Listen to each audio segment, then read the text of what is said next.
Identificado inicialmente na África no ano de 1947, o Zika vírus alcançou o continente americano e vem preocupando suas populações.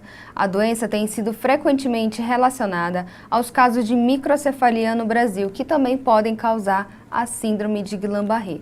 E para falar um pouco mais sobre esse tema, convidamos aqui no nosso estúdio o Dr. Renato Pereira de Souza, que é pesquisador científico e diretor técnico do Núcleo de Transmissão Vetorial. Olá, doutor. É um prazer recebê-lo no nosso programa. Olá, é um prazer estar aqui. Doutor, o que é Zika vírus? O Zika vírus é um vírus da família Flaviviridae. É um gênero Flavivírus. Ele pertence ao mesmo grupo que engloba a dengue e a febre amarela. Ele é um arbovírus, ou seja, um vírus que é transmitido por um vetor artrópodo, que é um mosquito ou um carrapato. No caso específico do Zika vírus, ele é transmitido por mosquito, do gênero Aedes. Certo. E qual que é os sintomas do Zika vírus? O Zika vírus tem uma doença branda. Ela é caracterizada por uma febre baixa, um exantema, ou seja, aquelas manchas vermelhas no corpo, e conjuntivite. Em alguns casos causam uma coceira importante, diarreia, mas grande parte das pessoas infectadas pelo vírus acabam não apresentando sintomas. Essa doença, ao longo prazo, o que ela pode causar? A longo prazo, a doença circulando na população ainda é algo que nós vamos começar a entender. A doença no ser humano, ela tende a ser benigna, ou seja, ele inicia com a doença e ela, após alguns dias, ela acaba realmente sem deixar sequelas. O problema é que tem que ser verificado que alguns casos de Zika vírus têm sido associados a surgimento de doença neurológica, no caso da síndrome de Guillain-Barré. Certo. E qual que é a diferença entre o vírus da Zika, da dengue e da chikungunya? A diferença entre os vírus é em relação às suas famílias. A dengue e o Zika são vírus muito próximos do grupo dos flavivírus. Já a chikungunya é um vírus diferente, é de outro grupo de arbovírus, o grupo dos alfavírus. Só que os três vírus são transmitidos pelo mesmo vetor, o Aedes aegypti principalmente, e apresentam uma epidemiologia muito semelhante. Com relação a doenças, as doenças são semelhantes também. São doenças exantemáticas, ou seja, produzem aquelas manchas vermelhas no corpo, mas elas apresentam características diferentes que são possíveis de serem separadas. Eu já falei que o Zika está associado a uma coceira, está associado a uma febre baixa. Tanto o chikungunya como o dengue tendem a ter febres mais altas. A chikungunya tem uma dor articular muito importante. A principal característica da infecção pelo chikungunya é a artralgia, a dor nas articulações, principalmente das mãos, por exemplo, ou dos braços. Já a dengue tende a ser uma doença que pode desenvolver um fator hemorrágico, dengue com complicações. E é dessas três uma doença que tem um risco real de causar óbito numa parcela dos seus infectados. Certo. A gente vai agora, a nossa equipe foi até as ruas para saber mais sobre o que as pessoas estão querendo saber. Você sabe se a transmissão fica maior com a temperatura, se vai ser muito mais no verão do que no inverno, como que vai ser? Essa é uma pergunta muito boa. Os mosquitos se reproduzem com maior eficiência em temperaturas mais altas e na presença de água, que é o fator que é determinante para que eles possam realizar seu ciclo de vida. Então, conforme chegamos perto do verão, nós temos temperaturas mais adequadas, o mosquito se reproduz com mais eficiência, mais rápido inclusive, e nós temos a nossa chuva frequente no verão. Essa chuva vai fornecer água para a realização do ciclo de vida. Por conta disso, por um aumento da população de mosquitos, a tendência é que esses arbovírus, que são transmitidos por esses mosquitos, tenham sua frequência aumentada no período de chuvas e no período de calor que caracteriza o verão. Doutor, quem já teve Zika, não vai mais ter? Existem evidências atuais que mostram que provavelmente ele desenvolve anticorpos. E nossa suspeita é que esses anticorpos eles sejam duradouros. Mas como ainda estamos conhecendo essa epidemia, é cedo ainda para dizer quanto tempo esses anticorpos realmente vão estar presentes naquele organismo. Então, eu diria que isso é uma coisa que ainda vai ser respondido. Certo. Podemos ir para a próxima pergunta agora. Como que o Zika vírus pode ser transmitido? O Zika vírus, como todo arbovírus, é transmitido pela picada de um mosquito. No caso, majoritariamente pela picada de Aedes aegypti, que é esse mosquito que transmite a dengue e chikungunya também. Já foi demonstrado em alguns casos isolados que o vírus consegue ser transmitido pela via sexual.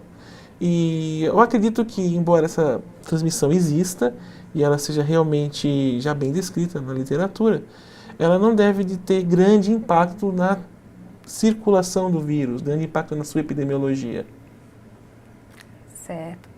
Nós vamos continuar falando um pouco mais sobre esse tema e as outras questões daqui a pouquinho. Faremos um breve intervalo e o Papo.com volta já.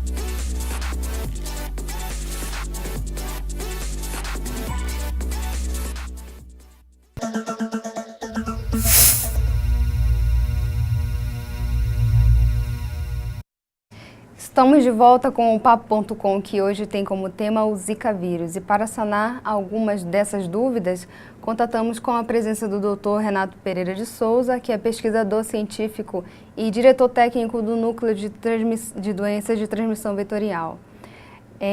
Doutor, para a gente continuar mais falando a respeito do tema, a nossa repórter, a Bruna Pinheiro, ela foi até as ruas para identificar, conversar mais sobre a população, para saber o que as pessoas estão achando sobre esse tema. O Zika vírus começou como uma preocupação regional no norte e no nordeste e se alastrou para todo o país, com ocorrências até mesmo no exterior.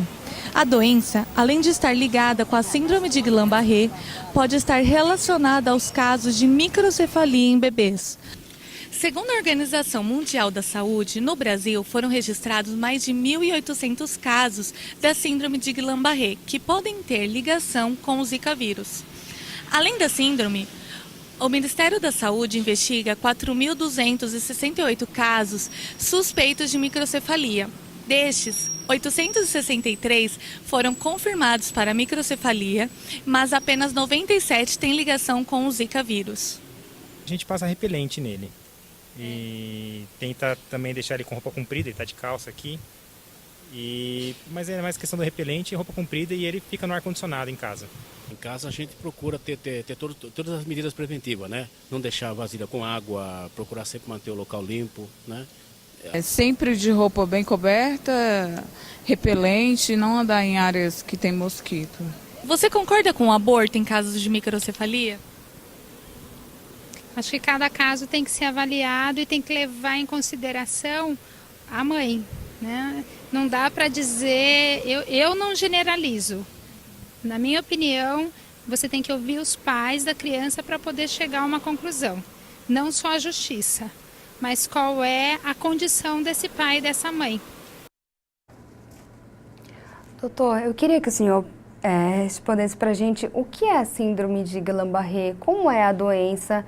Será que o SUS está preparado para receber essas pessoas, essas mães que enfrentam essa dificuldade? Bem, a síndrome de Guillain-Barré afeta adultos, é uma paralisia ascendente, ela inicia nas pernas, tá? E a gravidade dela é que, em alguns casos, conforme ela ascende no corpo, ela pode levar a uma parada respiratória. É uma doença neurológica e está associado não apenas ao Zika vírus, mas outras infecções virais. É uma reação autoimune. É o seu corpo, após aquela infecção viral, que pode gerar essa síndrome. é um impacto grande para a saúde pública. Nós não estamos ainda preparados para receber um grande número de casos, mas aparentemente os casos de Guillain-Barré ainda são raros em relação ao número de infectados por Zika vírus.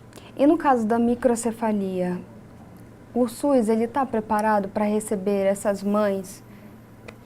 Olha, o nosso sistema de saúde vai sofrer um impacto muito grande com a chegada de muitas crianças com microcefalia. Elas representam um problema sério de saúde pública, porque elas precisam de uma estimulação, vão representar um problema também de educação no futuro. Essas crianças apresentam sintomas graves, muitas delas vão apresentar epilepsia.